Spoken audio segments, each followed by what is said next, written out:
I want to ask, have you ever been to a place, maybe a restaurant, a clothing store, or a car repair shop, and it's a place where you keep going back, well, because of the service? Or maybe you keep talking about a place because they really gave you great service.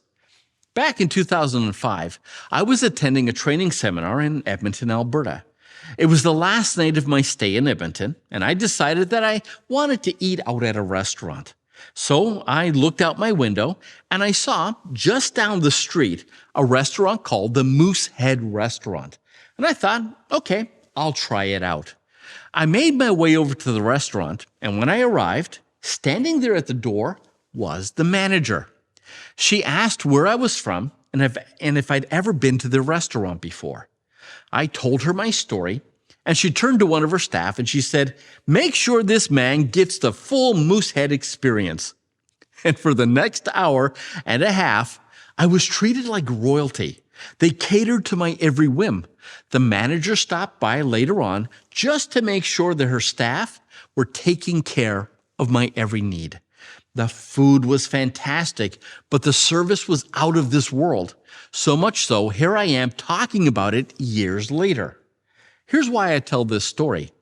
Because when people come to your church, what they're going to talk about most was the service. And I'm not talking about the worship service. I'm talking about how we treated them.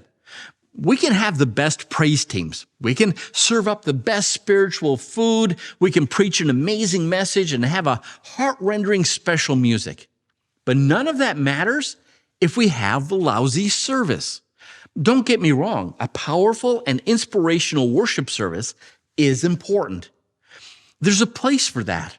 But what people care about the most is how you treated them when they came to your church. You see, the number one evangelistic tool that we have is loving service. And the most important question you can ask yourself is this: can God count on you to be his minister? Can God count on you to love the people who will come to your church? Or should he send those people somewhere else for that? Added to this, can God count on you to go into the highways and the byways, the cities and the towns? To go into the streets, the alleys, and the marketplaces, the schools, the prisons, the playgrounds? Can God count on you to go, and as you go through your day, share intentional acts of service to show people's love? The question is, will you go? Well, that was our final thoughts and nuggets for this week. Now we want you to take some time this week to visit your local Adventist church and share with them some of the things you learned this week about our mission to reach the world. And please, don't forget to join us next week as Seth shares with us some of his thoughts and insights into next week's lesson, Esther and Mordecai. I know you won't want to miss it. Well, thank you for joining me this week.